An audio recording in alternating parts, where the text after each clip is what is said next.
அஸ்ஸலாமு அலைக்கும் ஃப்ரெண்ட்ஸ். இன்றைக்கி நான் உங்களுக்கு என்ன கொண்டு வந்திருக்கேன், பிரண்டை உப்பு எப்படி செய்வது அப்படிங்கிறது வீடியோ எடுத்து வந்திருக்கேன். பிரண்டை உப்பு செய்வதற்கு நம்ம முதல்ல பிரண்டையை கட் பண்ணிக்கணும்.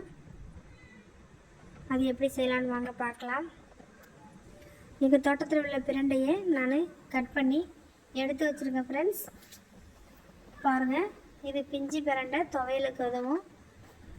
இது முத்தின பிரண்டை கிட்டத்தட்ட 5-6 வருஷமாக எங்கள் வீட்டு தோட்டத்தில் இருக்குது ஃப்ரெண்ட்ஸ்.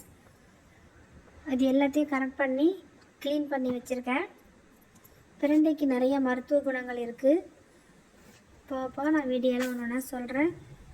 வீடியோ ஸ்கிப் பண்ணால் பாருங்கள். இப்போது இந்த பிரண்டை உப்பை எப்படி தயார் பண்ணலாம், அதுக்கு என்னெல்லாம் முறை செய்யலான்னு பார்க்கலாம். எடுத்து வச்ச பிரண்டையை நான் கொஞ்சம் கொஞ்சமாக நல்லா அன்னக்குடையில் தண்ணி ஊற்றி கழுவி சுத்தம் பண்ணி எடுத்து வச்சுருக்கேன் ஃப்ரெண்ட்ஸ். பாருங்கள், ஒரு பக்கெட் ஃபுல்லாக வலிய இருக்குது. இதை நம்ம காய வச்சுக்கலாம். நான் சுத்தமான தரையில் மொட்டை மாடியில் கழுவி காய வச்சுருக்கேன். ஒரே நாளையில் எப்படி காய்ஞ்சிருக்கு பாருங்கள். மறுநாள் எடுத்த வீடியோ இது 4வது நாள் வீடியோ. 1.5 அன்னக்கூடை இருந்துச்சு. இப்போ காஞ்சதுக்கு அப்புறம் 6 அன்னக்கூடை தான் இருக்குது ஃப்ரெண்ட்ஸ். இந்த பிரண்டைக்கு நிறைய நமக்கு பெனிஃபிட் இருக்குது உப்பில். பாருங்கள், இந்த உப்பை மார்க்கெட்டில் எவ்வளோ விலை விற்கிறாங்கன்னு ஆன்லைனில் செக் பண்ணி பாருங்கள். இது உடச்சி பார்த்தோம்னா முறுக்கு மாதிரி சும்மா நறுக்குன்னு உடையுது பாருங்கள். நல்லா காஞ்சி வந்திருக்கு. இப்போ இந்த பிரண்டையை நம்ம தீ வச்சு சாம்பல் ஆக்கிடலாம். சுத்தமான கடாயில் பிரண்டையை எடுத்து நான் தீ பற்ற வச்சுருக்கேன். ரொம்ப கவனமாக இருந்து இதை சாம்பல் ஆக்கணும் ஃப்ரெண்ட்ஸ். சாம்பல் நமக்கு எவ்வளோ கிடைக்குதுன்னு பார்க்கலாம்.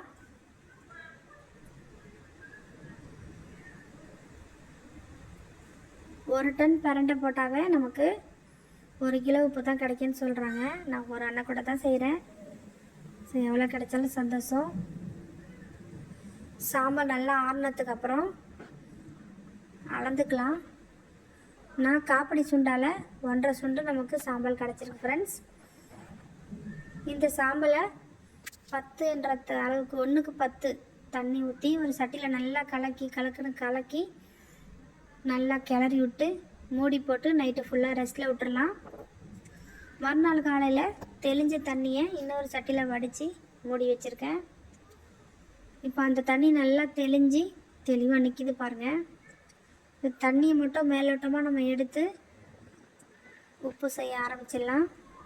அதுக்கு நான் சுத்தமான கடாயை எடுத்து அடுப்பற்ற வச்சு அந்த கடாயில் எடுத்து வச்ச தண்ணியை வடிகட்டி கிளறி கொடுத்துக்கிட்டு இருக்கேன். நல்லா கலருன்னு கிளறிக்கிட்டே இருக்கணும் ஃப்ரெண்ட்ஸ். மழை வர மாதிரி இருந்ததுனால கேஸ் அடுப்புக்கு மாற்றிக்கிட்டேன். இவங்களை நம்ம கிண்டுன்னு கிண்டவும் அவங்க நல்லா சுண்டி ஒரு பேஸ்ட் பதத்துக்கு வந்துடுவாங்க. பாருங்கள், 1 ஹவர் அப்புறம் இந்த அளவுக்கு சுண்டி வந்திருக்கு ஃப்ரெண்ட்ஸ். குறிப்பாக இந்த பிரண்டை உப்பு நான் எங்கள் அம்மா முட்டி தேய்மானம் அப்படின்னு டாக்டர் சொல்லியிருந்தாங்க. அவங்களுக்காக தான் நான் தயார் பண்ணிகிட்ருக்கேன்.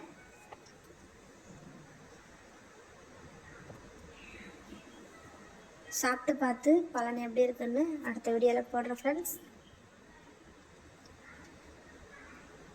நல்லா கிளறினதுக்கு அப்புறம் தண்ணி நல்லா வற்றி சுண்டி வந்திருக்கு.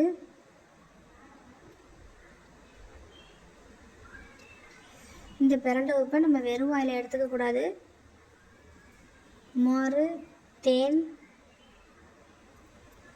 வெண்ணெய் இப்படி தான் நம்ம கலந்து எடுத்துக்கணும் ஃப்ரெண்ட்ஸ். பாருங்கள், எந்த அளவுக்கு பேஸ்ட்டு பார்த்து வந்துருச்சு. இன்னும் கொஞ்சம் நேரத்தில் உப்பாக மாறிடும் பாருங்கள். நல்லா நம்ம கிளறி கொடுத்துக்கிட்டே இருக்கணும். அடுப்பு ஹை ஃப்ளேமில் இருக்கட்டும். சட்டி தீயாது, ஏன்னா அது உப்புங்கிறதுனால சட்டி அடி பிடிக்காது. பயம் இல்லாமல் நல்லா சுரண்டி விட்டு கிளறி கொடுங்க. நல்லா கிண்டி கொடுத்ததுக்கப்புறம் பாருங்கள் உப்பு பதம் வந்துடுச்சு நமக்கு. இந்த அளவுக்கு இந்த மாதிரி தான் எனக்கு உப்பு கிடச்சிருக்கு ஃப்ரெண்ட்ஸ்.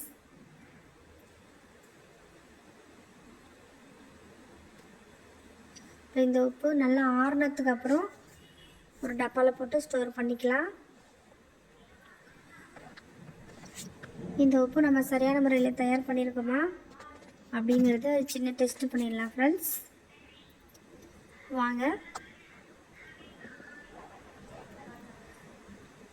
இப்படி கலகலன்னு வந்துருச்சு பாருங்கள் உப்பு.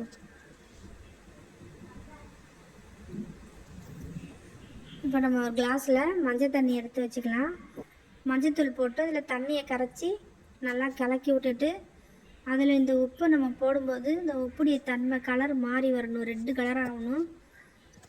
இப்போ இந்த பிரண்டை உப்பு மருத்துவத்துக்கு சரியான முறையில் இருக்குது அப்படின்ட்டு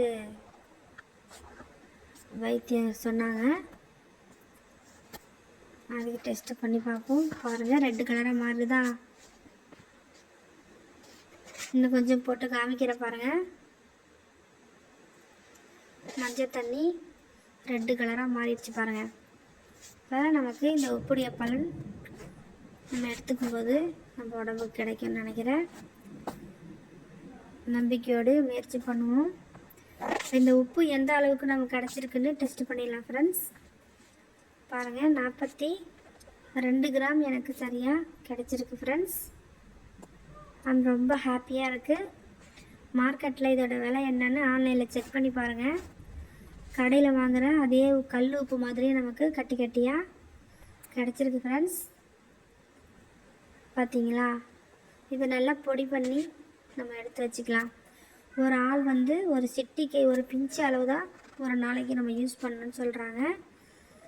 இது நம்ம மோரில் தினம் ஒரு பிஞ்சு அளவு கலக்கி குடிச்சிட்டு வரும்போது நமக்கு மூல நோய் குணமாகுது, அல்சர் குணமாகுது, வாய்ப்புண் தொண்டைப்புண் குணமாகுது.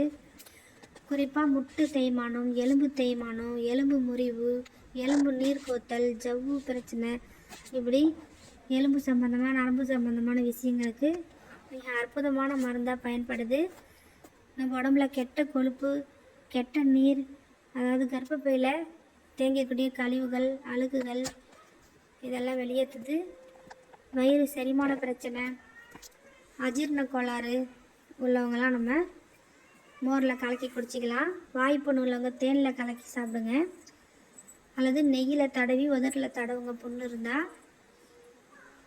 உடம்புல எப்படியாப்பட்ட கட்டி கொழுப்பு கட்டியாக இருந்தாலும் கரைச்சி கொண்டு வந்துடும் சொல்கிறாங்க. ஸோ நம்ம ட்ரை பண்ணி பார்ப்போம் ஃப்ரெண்ட்ஸ். நீங்களும் பயனடைங்க. எங்கள் வீடியோ பிடிச்சிருந்தாக்கா சப்ஸ்கிரைப் பண்ணுங்கள், சேனலை வாட்ச் பண்ணுங்கள். Next video